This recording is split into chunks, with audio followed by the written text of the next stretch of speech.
Hello and happy Earth Day to everyone. My name is Lindsay Martin and I'm part of the Neocon team, and I want to welcome you and thank you for joining us today to hear from this group of incredible panelists on practicing empathy in design. First, I'm going to cover a couple housekeeping items. Today's sessions qualify for accreditation and certificates will be emailed within 3 business days to everyone who stays on for the full session. More details for accreditation can be found on the Neocon website under programming.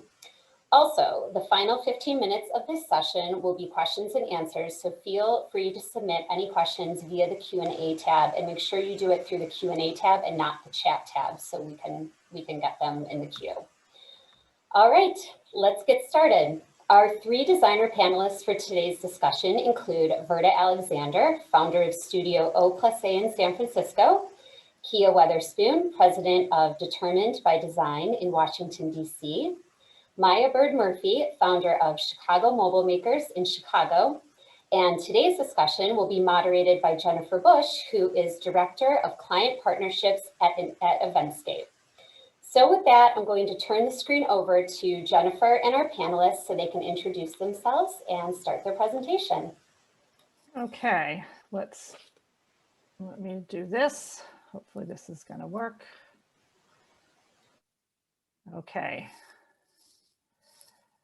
Looking good. All right. Thank you so much, Lindsay, and thank you to the Merchandise Mart and to Neocon for hosting these important discussions. Thank you to my panelists for being here. Really excited to have you, and I think the only thing that would make this better is obviously if we were doing this in person. So let's hopefully that next year we'll all have the opportunity to do that. Thanks to our audience for joining us today.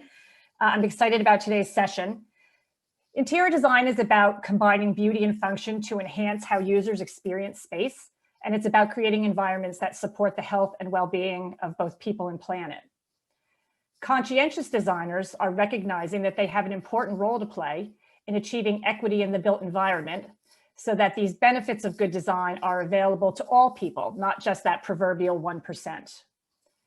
Design has become vital to thinking, to process, to solutions, and to action on so many social and environmental issues we find ourselves collectively facing in the 21st century. So our discussion today is going to introduce you to 3 optimistic designers who are taking their skills and talents to the next level by channeling design for real purpose. Kia Weatherspoon of Determined by Design, Maya Bird Murphy of Chicago Mobile Makers, and Verda Alexander of Studio O+A are creating the change they wish to see. And they're using design as a tool to address social challenges that threaten an equitable future for all of us. So what we're going to do now is we're going to jump into some self-introductions by our panelists, and we're going to start with Verda Alexander.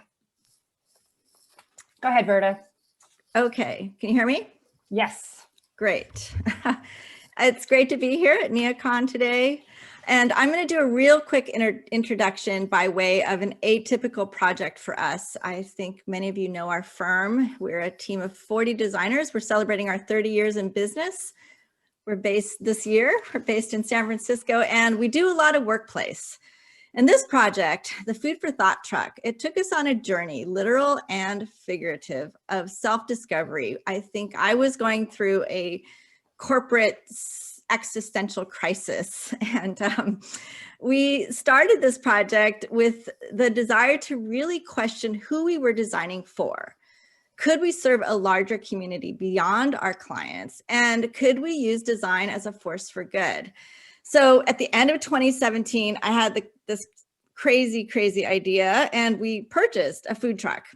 And that was right at the end of 2017. And then in 2018, we redesigned the interiors and outfitted it as a mobile design lab. And at the same time, we planned a number of stops. It took a while.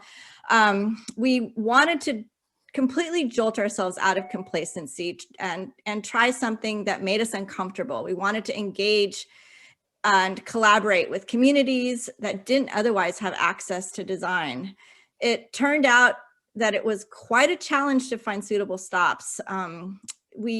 It was really critical that we had allies or partners in the communities that could invite us in and that could help guide us. We were hyper aware of being the outsider, and we wanted to be respectful of perspectives of all of the community members that we were involved with. Our most successful stop, it was most of these images. This was actually from LA, where we partnered with River LA to bring awareness to the river. But our most successful stop was most of the images that you've been seeing was in Bakersfield. And we partnered with an architect who purposely moved back to kind of the idea of keeping the talent pool local. And we spent a whole week there engaging the community around revitalizing a pretty blighted downtown neighborhood. And that was just an incredible project. And we learned so much from this process, and it's evolved into a whole host of initiatives that we are currently in different processes of implementing at our office and hope to share during our conversation. Thanks. Thank you, Verda. Next up is Maya. Hi, everybody. My name is Maya Bird Murphy. I am an architectural designer, educator, and maker from Oak Park, Illinois.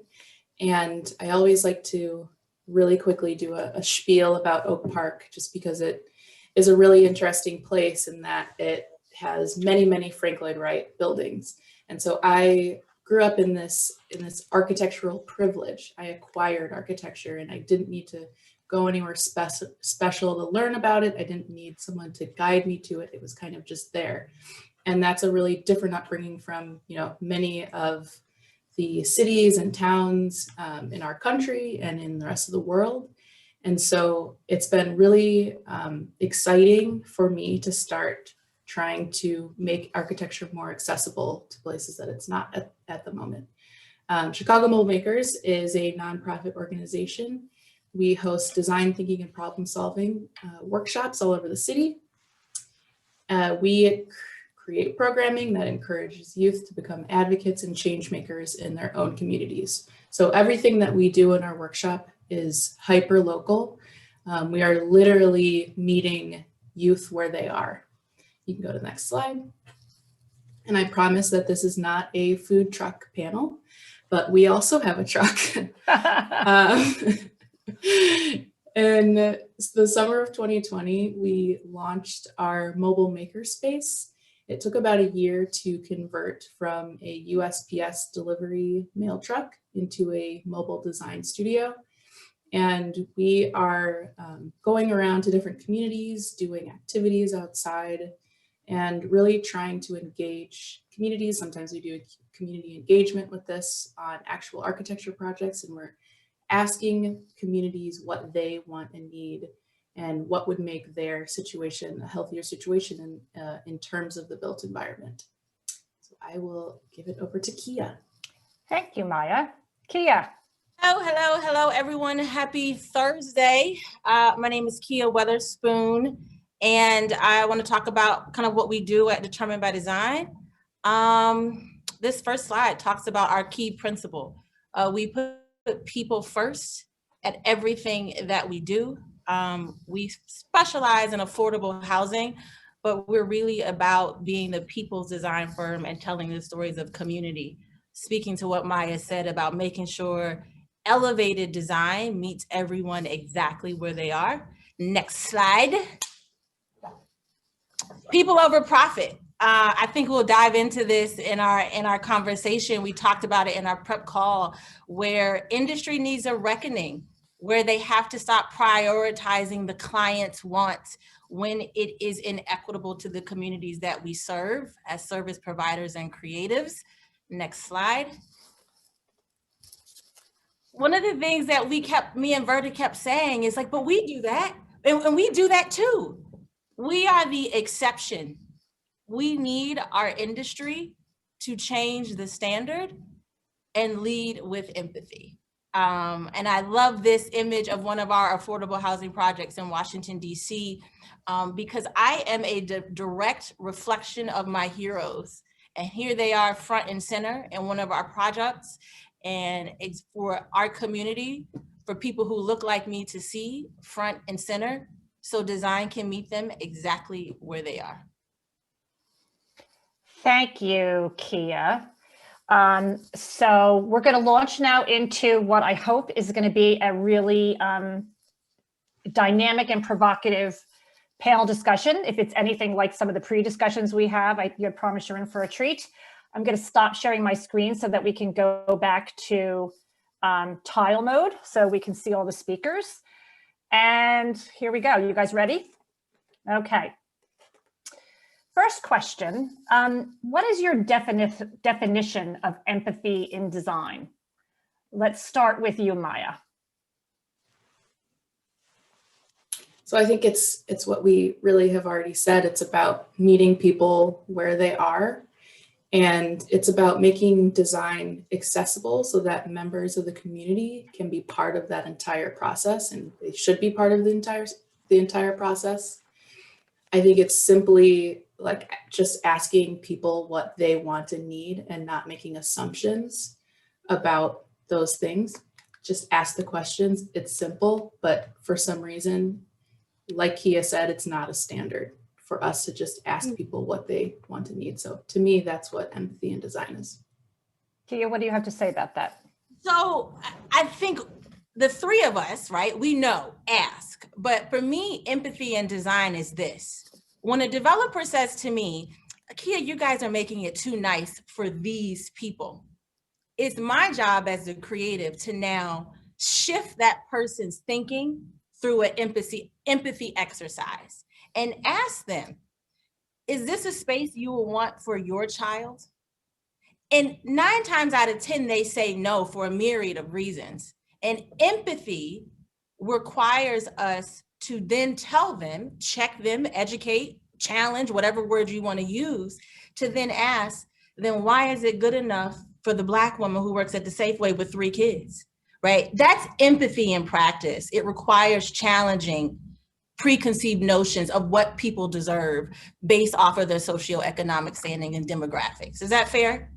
That's fair. And we're going to get into more questions later about how we help other stakeholders understand that, right, in the process. Verda, what is your thought on that question? What is the definition of empathy in design? Yeah, so I hate to be a little bit critical about empathy, especially being on this panel, but I do think empathy is a bit of an overused term. I know Kia's been trying to get me to understand, and I'm sure she'll keep working on it today. But I'm not skeptical is a little bit of a strong word, but just a little uneasy with the term, because empathy requires that you know the person. You're more empathetic for people that you know or that you understand. And I think that can be a challenge with empathy. And so I think that you need to have action with empathy. You can't just have empathy alone. And I think sometimes people think that all you need, that's enough. And so I would add to empathy compassion, and I would add reason, because I think how can we do some of the things that we do as reasonable human beings? I mean, we do, but I think that you need all of that into the mix. But I think empathy, as designers, we're naturally empathetic to our clients. And I think to our clients. Wait. To our clients. To our clients. But not to the people we serve. But And keep going. That's what I'm saying. Muted. No, please don't. Please don't. But that's what I'm saying. We need to broaden that our scope of empathy and compassion. Maya or Kia, do you have any feedback to that? Oh, yes. So, Verda, the first thing you said is empathy requires for you to be familiar with the other person or know the other person.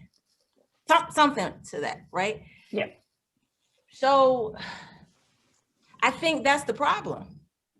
That's the problem why empathy isn't in practice. And if the white-led firm with majority white designers does the project in the Black community, because that's their community service project for the decade, right? Or when the uprising happens, because they don't know that community, are they going to provide them with an elevated design outcome? If empathy wasn't just based on if you're familiar with the person, I think we would see it more.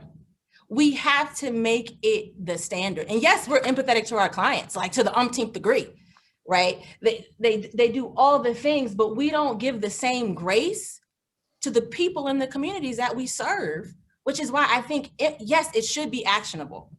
I think we agree on that, but it's not being applied as the standard, and it needs to. It's uncomfortable, right? Oh, of course. Yeah, but I do think there's something to what Verda is saying about the action, where I think that a lot of companies, you know, especially last year, we saw a bunch of statements come out, and I think that was design firms thinking that they were being empathetic, but then not going a step further and creating, you know, I keep talking about like action steps. You can't put the statement out and then think that you've done your job. Like, you need to then create action steps and then have some kind of accountability within the firm so that we know that those action steps are actually being completed. Fair. I mean, there's so many layers to this, and it's a process, to be sure, for people who aren't practicing empathy. But the statement of it, it's like greenwashing, right? I mean, something that I know is near and dear to Verda's heart. You can say it, but unless you're actually putting something into action, it's meaningless, right? Okay, this next question I actually really like, and I know we had a spirited discussion about it in our prep session. So, why does the perception of design for social, environmental, or economic equity so often fall under the category of design activism? Why is that not just design? Who wants to start on that one? Verda, have at it. So that question, Jennifer, I think it implies that activism has a little bit of a negative undertone. And I think that is, or maybe just it's a separate thing. Yeah, it's an other. Yes. And I feel like we need to really explore the idea of activism and become more comfortable with it. I did this about a year ago on a panel talk with Metropolis Magazine. It was called Designer times Activists, because designers don't call themselves activists, even the ones that are, because it does have a bit of a negative tone to it. But really, in reality, an activist is a person who is committed to action in support of a cause. And we have too many designers, like we just said, that are empathetic to their clients, but not doing a whole lot more beyond that. And we need to be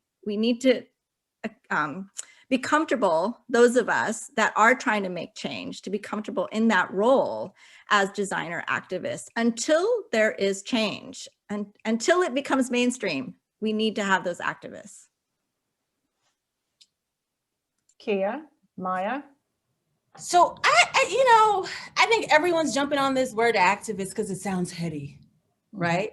I'm just a damn interior designer, right? And it just so happens I make change in my practice every day, going on 10 years now. I think industry wants to make design in low-income communities, social work as like the right, it's for the good. But interior design is not a luxury for a few, right? It should be a standard for all. And the minute we keep slapping activists on it, we continue to create this divide that to provide exceptional work for the poor people, it has to be activism, when it's really just fucking design. And I think we keep constantly adding labels to things to make it sound more heady, when we need to, the action happens, wait for it, Verda, when we apply empathy along the whole damn process.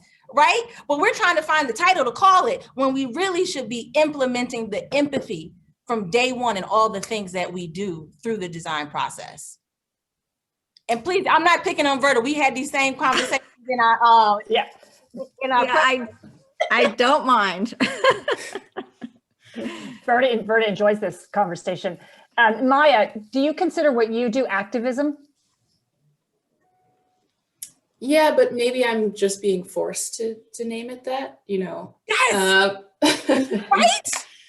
And, you know, just to share like a personal story, I mean, this starts from a very young age, this idea of like activism being another separate issue. So like in architecture school, it was made very clear very quickly that activism or social work was not going to be a priority. It was not going to be talked about. It was not going to be valued as much as other work. And I realized, you know, I didn't know that I was going to end up starting a nonprofit someday, but when I was an undergrad, I knew that I wanted to do something that, you know, I was thinking a lot about like humanitarian architecture, and like I knew that that was something I was interested in. But even though I was doing as much work as everybody else, I was doing all-nighters with everybody else in the studio. My work, my end product was never valued as much as others because it always had some kind of social aspect. And it was made just super clear very early. And, you know, luckily that didn't stop me, but it stops a lot of people. And it makes it clear that that's not a priority in our education system in design. And not just education, but in industry, right? Yeah. So last year, I did a panel, and I told someone, you know, I do affordable housing, and I slapped my equity labels on it because that's what we do. And this manufacturer said to me, "Oh my God, I love what you do. Can we donate some discontinued product to your project?" And I was like, "Sis, I got a $30,000 backlit cool edge light fixture in the lobby of my affordable housing building. I don't need a handout."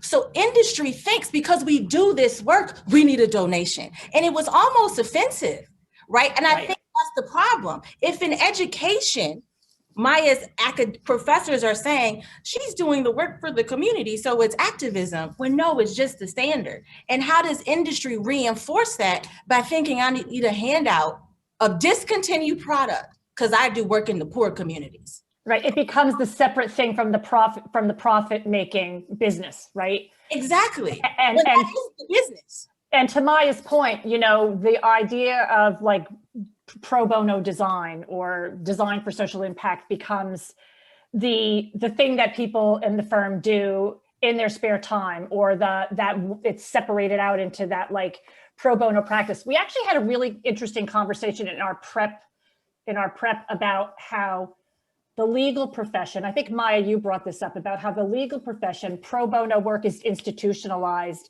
and really valued along with everything else that lawyers do, right? Touch on what your thoughts are about that in design, because I know you had some thoughts about that in our prep session. Yeah, I mean, it seems like in other fields, pro bono is just a thing that people do. And every company has some kind of pro bono business plan, you know, put into place. And I don't think that's the case for design firms. I don't know if I have ever worked at a place that has done pro bono while I was there. And so there's something that happened in our field where we decided that we could opt out of that program, of the pro bono thing, even though it feels like every other field is doing it. And then when we are doing it, it's like for marketing purposes. And it's like, oh, our volunteers, look at this photo of our volunteers with hard hats on, because they just did some volunteer work. Right. It's like this huge thing. And for many, it's held to a lesser standard, right? And I think this actually segues nicely into our next question. Now, Kia, let me finish the question before you before you jump in. We had a lot of fun in these planning sessions. Okay, the design profession holds idealistic views about creating positive impact in the world.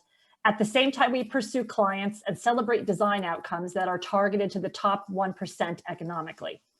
How can we shift the narrative from interior design as a luxury reserved for a few toward making interior design a standard for all? So this is about shifting the narrative. We know the problem exists, right? And some of us are willing to tackle it, but how do we actually start shifting that narrative? Verda, I'm going to go to you first. Sure. And I feel like when we talk about a luxury for the few and instead looking at all, I'd like to include future generations. And because it's Earth Day today, I can't help but bring this around a little bit to sustainability. Our practice is incredibly wasteful. 40% of carbon emissions is linked to buildings, to our built environment, and waste in our industry, construction waste. 90% of it goes to landfills. What we do, especially corporate design, because of the short-term leases, we design with materials that last hundreds of years, but a client may be gone in 5 years. 90% of those materials will go to a landfill. And so it's really, to me, about reimagining our entire design process in terms of sustainability and in terms of impacting more than just the 1%. I already talked about my existential crisis. It was the exact revelation I had. We are designing for the 1% of corporate America, beautiful workspaces. Our initial mantra when we started the firm 30 years ago is we want to revolutionize workplace, make the workplace better. But who are we making it better for? An elite few. And I am all for having this conversation of how to really make a bigger impact by reimagining how we practice. Kia, Maya. Have at it, Maya, have at it. Yeah, I mean, I hear this word narrative, and it feels like it's so much more than just the narrative that we're telling ourselves. It's just baked into the entire system. And, you know, if we're not being taught early to like care about things, like sustainability is now a lot more mainstream, and that's easier to talk about these days. And I'm hoping that social design is getting there. It's becoming a little more mainstream, but it feels like the entire market and the entire system need to be overhauled. And, you know, I'm not sure how we actually start not designing for the 1%. I don't know how that market shifts, because it's a huge shift. Indeed it is. And we're going to get to a question in a few minutes that kind of addresses that. But first I want to see what Kia has to say about this. Yeah, I think it's not feeling like you have to do either or, but both and, right? I think that's the key thing here. And one of the things Verda said is we're also going to talk about the next generation, right? If I think about Berry Farm housing projects in Washington, D.C., right? Or Greenleaf Gardens in the Southwest waterfront that are still pre-war housing projects, right? People have been quarantining in inadequate spaces. Yes. And then those same communities have been working in the grocery stores and the coffee shops and doing all the things. And everyone's like, there are superheroes. But let someone try to build one of their buildings in your backyard, and then NIMBYism kicks in. And then let's try to have, you know, the products that Verda is saying is wasted. Let me try to get those products on my projects, right? Then it's too nice for this demographic. They'll tear it up. That's when we need to shift the conversation as designers and architects and creatives and manufacturers and say to our development partners and clients and whoever and all the stakeholders, this is a standard. Doing dignified spaces in Black communities is the bare minimum. The white client doesn't go to her designer and say, Kelly Werschler, I want a dignified space for my kids. But dignity is the benchmark in low-income communities. And I think this is where the equity piece is. And shouting from the rooftops, yes, interior design is one of the biggest soft costs on any project, but it is also a necessity that's not just for the top 1%. It is for all people. It is a standard for everyone. It's not to demonize the firms who do the luxury and the this and the that. It's to say this whole other group of people, their communities need it the damn most. So Kia, are you saying that, like, I liked your phrase where you said that dignity is the absolute minimum, right? And so we talk about social impact or pro bono projects about providing dignity, but for the 1%, we talk about providing inspiration, right? So Yes. they're two completely different, Mhm. two different standards. It is. It's two different standards. Go ahead, Verda. Go ahead. No, I'm going to switch it up just a little bit. So finish with dignity. I think it needs to be removed from anyone's language when they're talking about doing pro bono work. It is offensive. But if you remove it from the language, what do you replace? So you replace it with a word like inspiration. Is that No. what you're saying? What do you replace it with? Elevated. Elevated. And that's the standard for everybody. Yeah. Look, Respect, representation. maybe. representation, softness, adornment, decoration, not primary paint colors that match their, their logo, right? That is not design.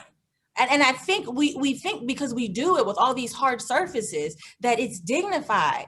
If you take a firm's, work that gets them business and you put it next to their pro bono work or whatever, if you can't tell the difference, then you didn't do good enough. Gotcha. Verda, Yeah. I know you want to get to another point. Really quick, I just want to Okay. link the social with the climate. The climate crisis is about climate incidents like the pandemic, and it's all about how resilient we are. And that resilience, it's about how we shore up our towns next to seashores, but it's also how we shore up our communities. And the pandemic, it really showed the health crisis and how imbalanced it is in America. And it's these types of things that we also need to address along with reducing carbon emissions or whatever. It's all connected. Yeah, and I would go so far to say is that we should stop talking about those things as separate as well. Like sustainability and social design are the same thing, and they need to be talked about as one thing. As one thing, human and social, environmental, human, economic sustainability, they all need to be. Maya, I want to just hear a little bit more from you. In our planning conversations, you placed a great emphasis on your mission, and I hope I'm not misstating it. I know you'll correct me if I am, that you're not trying to create a world of designers, of future designers. You're trying to create citizens, informed and educated citizens who understand that design can be a tool to elevate, to use Kia's word, to elevate their communities. Can you just talk a little bit more about that? Yeah, I mean, I think that when people see the work that we're doing and see that I have an architecture background, they assume that, we are really, our vision is really to tackle not having enough Black and brown architects in the workforce. And that's definitely part of it. Like, we hope to bring people of color toward the architecture and design fields. But I think the much bigger vision is to create good citizens who care about their communities, know how to identify things that are not working well, and then propose things that could be better, specifically surrounding the built environment. And then they're going to go out and do whatever they end up doing in life with this new set of skills and this care for communities and communities being healthy. And they're going to make change in whatever way they decide to. So that could be being an architect, that could be being a developer, that could be being a policymaker. And it's that collective of people working on the same problem that's going to eventually create the change. Create change. So let's jump to a question about stakeholders, which I promised earlier. So you're basically, Maya, what you're talking about is creating a future community of stakeholders, regardless of what particular path those people take, right? How do we inspire stakeholders in the design process to commit to a process that truly is empathetic to users of the built environment? And I think you all kind of have a different way of approaching this. Maya, you're sort of growing them. Kia, you're sort of what's the word? You stand them down. You confront them, right? And Verda, you're at a firm that has traditionally had these stakeholders who are very focused on the 1%, and you're sort of trying to shift their way of thinking through the way you're talking about design. So I just want to hear from you all about that in any order you wish. Go ahead, Kia. Verda, remember, I don't remember how it went. And you were like, yeah, we're taught to do whatever our client says. The client is always right. It was Yep. something like that, right? Yep. And I was Exactly. like, we were? I wasn't taught that way, right? I was taught that my job as a designer, as a service providing business, is to focus on the people. So this is why in my slide, I said people over profit. And, you know, I had an architectural partner once says, well, we can't bite the hand that feeds us. I said, I bite it all the time and they keep coming back. And because I think culturally, industry has taught us, well, we have to agree with the client. If this person tells us we want pink polka dots with glitter, they got the purse string, so we have to give them pink polka dots with glitter, and we know it's wrong. And I'm coming from the perspective, if those pink polka dots with glitter are toxic, less than, oppressive, I'm not worried about your purse strings, buddy. I'm worried about the young couple, from the low income community who is going to have to deal with the pink polka dots and glitter. So I think we have to shift our focus from profit first and put people first. And I like to tell people that, oh, you're a nonprofit? No, we're a very lucrative for-profit business. And I think if we shift that narrative of taking design back to the people, you can realize you can do both and not either or. I completely agree. I think we need to retrain. Maybe it's school, I don't know, but we need to be talking about the fact that who's our client and who are we designing for? And corporations across America are reevaluating who their stakeholders are. It's not the board. It's everyone. It's the community. And we need to join that conversation. And we need to realize that we have a bigger voice than we think we do, that we can drive this conversation. We're finding actually right now a number of firms with RFPs are coming to us and asking us what we're doing around these types of initiatives. So I think between us and these corporations wanting to involve more stakeholders, that we're gonna see a lot more movement. But it's unfortunate that it kind of has taken this long, but I think we are starting to have more conversations around not just the building that we're designing, the workspaces that we're designing, but the community that's around that site and how we're involving everyone. And to be clear, like most of my development partners, they are non-profit developers. We worked with some for-profit developers, but non-profit developers. And we still make a profit. And I think, Verda, to your point, you know, it's in these boardrooms where a lot of, you know, we aren't at the mercy of the board. And you know why that's really the case? Because the boards don't look like the communities either, right? So that's why we can't be beholden to the board and all the powers that be. We have to be beholden to serving the people at all costs. Now it sounds a little bit dramatic, but So Verda, for a firm like yours, a successful design firm by every measure, which has, as you've said, you know, you've served the 1% clients and done a great job of it. And obviously your goal is to remain profitable for yourselves and for all the people you employ. How do you start to that's scary, right? To think that all of a sudden we have to stand up to our clients or we have to put people ahead of profit. How do you grapple with that in an established firm? I think that, you know, for someone who's just starting out, maybe just graduating, and they choose to maybe start a firm with this perspective, sort of the way Kia has, that's a dialogue that you just have from the get-go. But you're talking about a shift, right? And there's many more firms like Verda's that have just been, you know, basically based on profit and serving high income clients. So how do you start to have those conversations with yourselves, with your staff, with your clients? Yeah, it is tough. We have 40 people that we need to make sure we have are able to pay at the end And of I'm the not month. talking about not making a profit, because obviously you'll make a profit, but you know, how do you, right?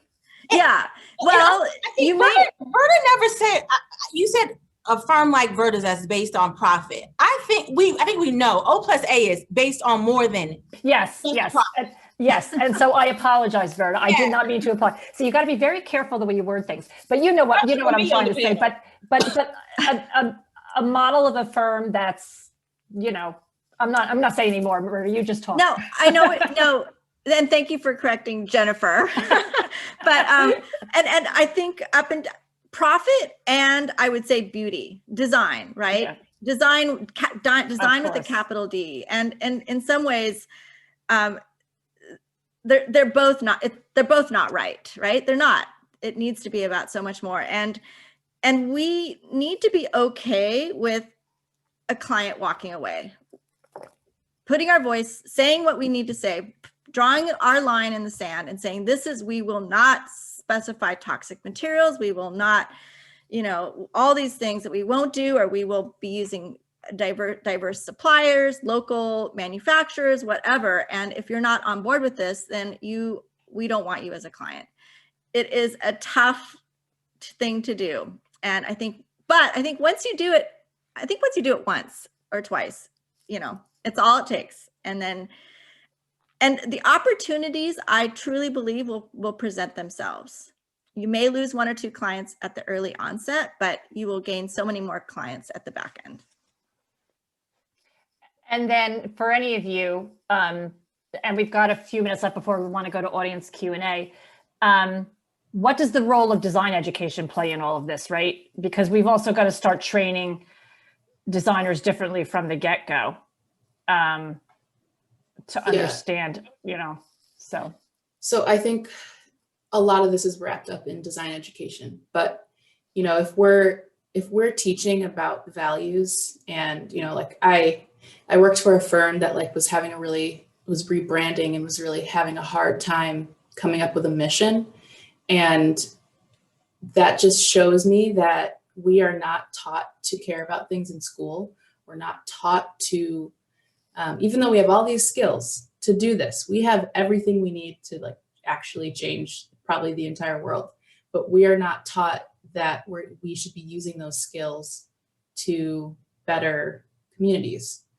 And so I think it all comes down to having values from the start, and then it wouldn't be so hard to tell a client a certain thing, because it would already be known that our field has values and we do things that are sustainable and equitable. And so again, that goes back to the whole thing needs an overhaul. I don't think it's easy for individual firms to do this. And it's really brave of Kia, even if she doesn't see it that way, that she just decided to start doing this from the start, because it's hard.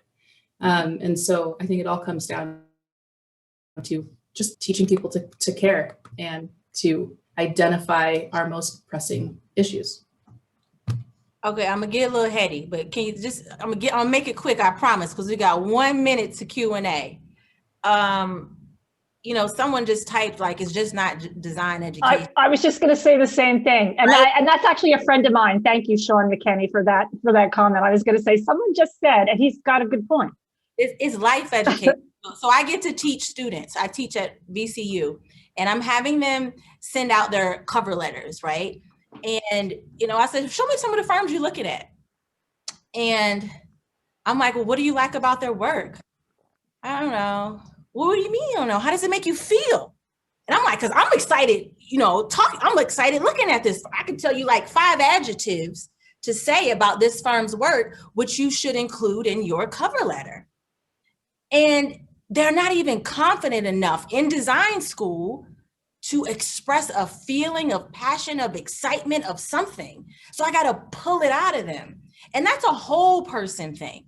Meeting people where they are and making them feel comfortable expressing an emotion or something in an academic setting, in a professional, in the workplace setting. Mm-hmm. And I think that goes to creating a more empathetic person, of being in touch with who you are as a person. And I think we forget that, and how to build their confidence.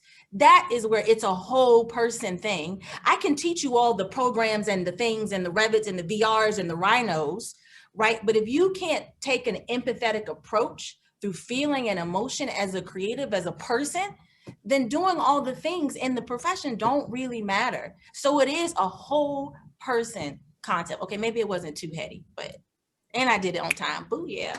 Ooh, yeah. And I think we really quickly need to also talk about the workplace and how, we're having these conversations about people over profit, but we're not even putting our own people who work for us over profit.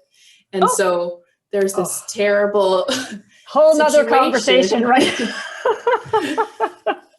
where, it's you're overworked and underpaid. And so if you're just a workhorse, then you're not going to care about things, and you're not going to be able to outwardly, put yourself out and try to make change in your communities, because you're trying to survive and pay your rent. And so that's like you said, a whole nother. It's not, but it's okay. We got to go to questions, Kia. Okay, ladies, this has been really fun, but we have some, and more importantly, it's been very informative, but some good questions from the audience. Brian Forehand says, what recommendations do the panelists have for architects and designers that are interested in starting firms and or offering services in their current work that are focused on accessible, equitable design? How do you establish and build relationships with potential community partners? I want to give each of you a quick opportunity to address that, because we got a lot of questions. Verda? Yeah, and I don't think we all need to answer every question. I feel like that might be a better question for Kia or Maya. No, I can. No. Oh, yeah. I think it's not complicated. I went after nonprofit developers like they were a regular client. I researched and identified the people who were doing the work. So research, and hi, Brian, research, identify them, and go after them with the same zeal that you would for a for-profit client or something like that. It's not complicated. You just got to find them. You have to want to find them. And I think, Verda, you also talked about changing the dialogue with clients, right? To understand what it is that you will do and won't do, right? And I think that's part of it as well. Yeah, absolutely. I think that, and you can do that in a number of ways. We just launched a pledge on our website for what it's worth, and we're committed to making change, and we're shouting that from the rooftops. So it's interesting because everyone knows that there are certain design firms that you go to for a certain thing, right? Maybe it's a certain look or a certain whatever. Well, now we know that people will go to O+A for this, right? So let's. Okay. Kristen Cerruti says, do you think pro bono work isn't happening in design because we are undervalued as an industry, so we aren't often making what we are worth? That is something that we guys sort of addressed a little bit, but it's such an important question. And I think this also speaks a little bit to encouraging more people of color to enter the profession, because why would anybody want to enter a profession where you know from the get-go that you're undervalued, right? So I mean, I have a daughter who's studying architecture, and every time she tells someone, they go, "Oh my God, you're going to be poor." Literally, it's sad, right? So, okay, Maya, go. Yeah, I mean, I think the simple answer is yes. And why would you enter a profession when you're going to spend, at least for architecture, maybe 13 years and then you're finally called an architect after that amount of time, and then you're not being paid like a doctor or a lawyer would after that amount of education. And I think that it's also kind of a shock to the system when you graduate, because even though you're working hard in school, it's nothing like working in the field. And so, yeah, definitely, I think, there's like the architecture lobby that's trying to have us have unions, and, we don't actually have labor rights. Like, we have to sometimes talk about that. I think that's a good point. One of the first projects I did when I started my business was a nonprofit project for domestic violence survivors. It was the most ignorant is bliss thing I've ever done. I started a business, no money, and I go do free work, right? And in that process, the domestic violence survivors, the first thing out of their mouth was, we don't need this.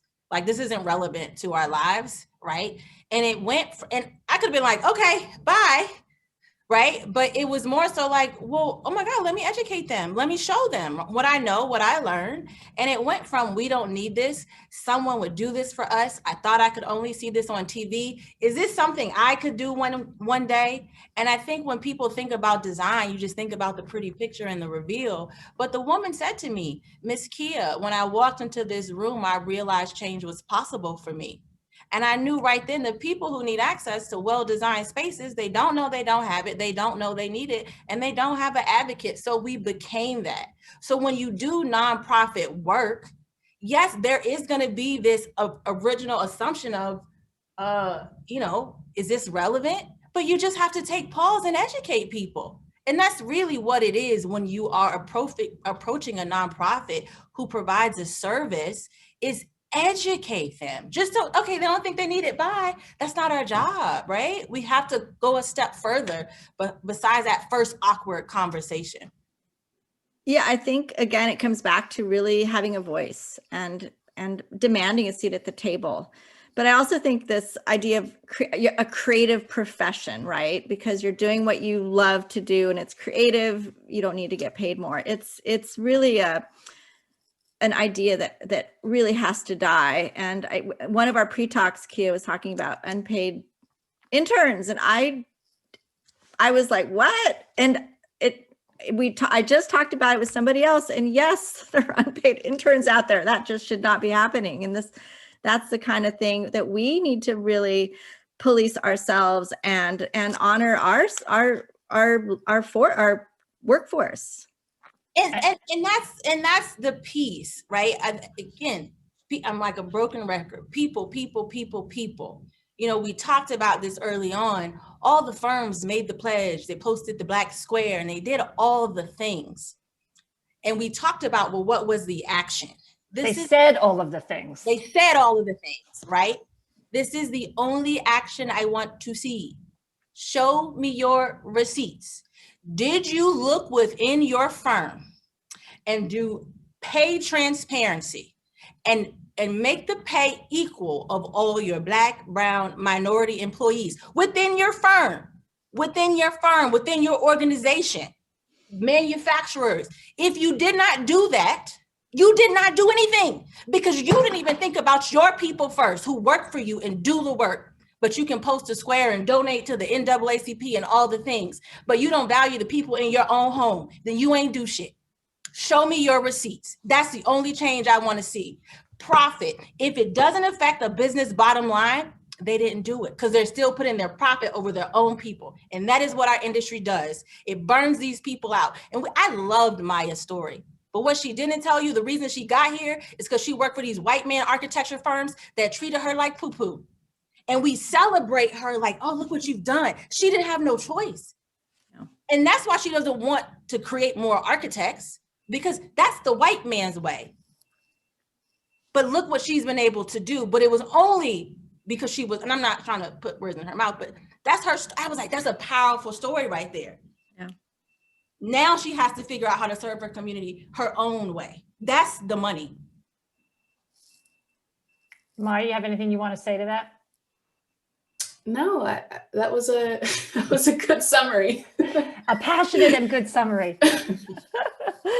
Okay. I think it's great. I feel like we've all three of us have forged our own way. Yes. In my early 20s with my partner, Primo, who's Filipino, I think he saw that the white man's glass ceiling too. And so we thought we just struck it out on our own. And I think that sometimes that's just what you have to do. Well, thanks, Verda, for mentioning that, because I don't know if I mentioned that as much up front, but the thing I love about the three of you is that you're all focused on an issue and your paths are different. And that's, I think if people take one thing away from this, it's that there's many different routes to a better, more empathetic practice, right? Let's not forget the word that we're talking about. Okay, Teresa Gieterslow. Hi, Teresa. Hope you're doing well. I know Teresa. She wrote, typically pro bono or not-for-profit work has liked or needed donations. How do we determine when it's okay to offer versus being offensive? I mean, So now you scared her, Kia. Go ahead, Maya. Just take this one. Maya's like, I'm going to take this one. As a nonprofit organization, we are always taking donations. So please don't find it offensive. I do think that money, there's something about actually offering money that means more than you just offering to volunteer. So I would keep that in mind, where a lot of the times these organizations just need money, and it feels bad for me to always be asking for that, but just realize that so much can be done with money, and we appreciate all types of support, even sharing things on social media, and that's a great thing, but money means a lot. just remember that. Teresa, I did not mean to scare you. But what I meant when I said like them offering me donated material to a project, if they would have did a little bit more research, and I don't think it was all of the like upfront things. I said I do work in poor communities, I do affordable housing, it's predominantly people of color, and then you automatically assumed my business needed a handout and a donation. That is what I found offensive. It's how we constantly assume the need of a donation and desperation and a handout are needed for all people and organizations of color who do equity work. And yes, what Maya said, I have a nonprofit, Room to Rebloom. People always like to donate things, and I really just need you to write bigger checks. Start there. Yeah, Kia, our pre-talks really opened my eyes. I feel like what you're doing is you're challenging us. Good design for everyone. It should be a right. Yeah. And I think that's what we're talking about here. We don't want to take the design level down a notch just because it's a pro bono project or a nonprofit. It should be just as good a quality, just as good a design. And that's what we need. That's the challenge that Kia's put out. And I take it on. And let's hope the industry rises to it. That segues really nicely into another question from the audience. And I think it's such an important one. Maybe the concept of the term pro bono could be unsegregated and instead included into a continuum of projects with varying degrees of profitability. And that's really what it's all about, right? Like the same attention that you pay to your most profitable, highest paid work should be the same level of attention you pay to the more marginalized populations that don't necessarily have the big bucks, right? So I don't know, just go ahead and comment, any of you, on that. Love that comment. Yeah. Yeah. Yeah. It was a question, but really it's a statement as well, right? Yeah, I think we like to categorize and put a identifier on everything, right? Yeah. Market, you do workforce, you do this, you do hospitality, you do that. Can't we just design, right? You do pro bono. I just design. A trauma-informed design. No, I just fucking design. I just design. I don't need all the labels. You do, I don't. I just design for people. Simplify it. All the labels make it more heady. Just design for the people. So I think this is the last question we're going to have time for, from Alex Pocus. How do we begin to have conversations both internally and externally to start to reprioritize our intent as designers toward empathy, equity, and real sustainable practice? I think that's a good question to end on, because it kind of, it's like, okay, ladies, answer that in 30 seconds. And Alex is from my office. Hi, Alex. Good question, Alex. Okay. So maybe I'll let Kia and Maya answer that. Alex, I would just say, if you're, as designers, when you think about what you're doing or working on a project, if you want to take your family, your grandmother, your mother, your brother, your sister, or your child, whoever, your loved one, to live in that project for a week, then it's not good enough. I don't have any other, it's not rocket science. It's just like what I want that from my loved one. If it's not, if you wouldn't, then that's not the standard.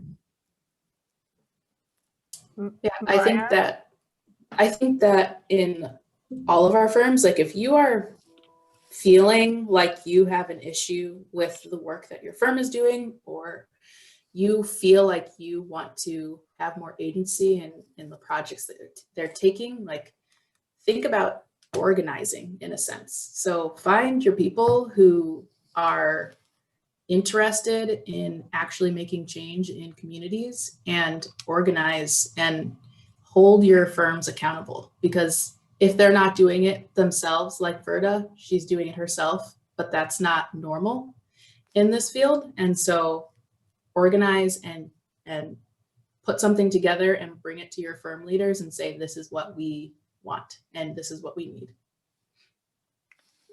Verda, any final words? Yeah, that's such a great point, Maya, and thanks for bringing that up. You can make the change from the ground up. It doesn't have to be the principals or the leaders of the firm.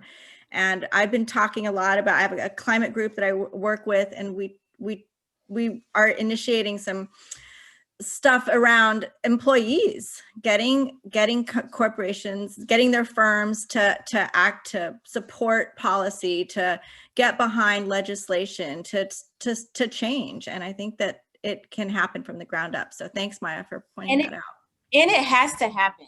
And because I'm telling you, I get to speak at a lot of schools. This next generation of designers, and I don't mean like age generation, this next wave, they are not going to settle for anything less than seeing the proof within your firms. Yes. They are fired up. As far as like, you know, existing firms with older leadership that's looking to transition, how are they going to attract the next generation of designers so that their firm lives on? And this is the way, because younger designers have a completely different set of expectations of practice than, you know, my generation. Yeah, and as younger second careerists, people are coming through to design from a myriad of places. So it's not an age thing. So firms are going to have to adjust. And when you do organize these groups within your firm, this is where I always say we forget we have the agency of choice. If you take an actionable plan that's not about criticizing, but moving the needle, and if your leadership does nothing, then maybe that's not the right place for you. Attitude reflects leadership, and we have the agency of choice. In this next wave, they're choosing something different. Love it. So, okay, ladies, unfortunately it's 1:02 on the East Coast. It's 02 wherever you are. And that means we've come to the end of our conversation. So I just want to say I've really enjoyed it. Not just being, you know, the great dynamic conversation with you ladies, but I just feel like I learn more from you every time we have this discussion. Thank you. From the reactions I've seen. I want to give everybody a big hug. Yeah, big hug. You know, I think people enjoyed it from the reactions I've seen on the chat.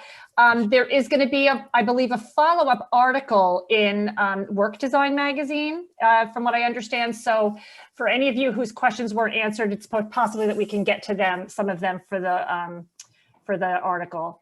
Thank you very much. Thanks again, NeoCon and the Merchandise Mart for supporting this important conversation. Thank you, Kia, Verda, Maya, for an amazing hour of your brilliance.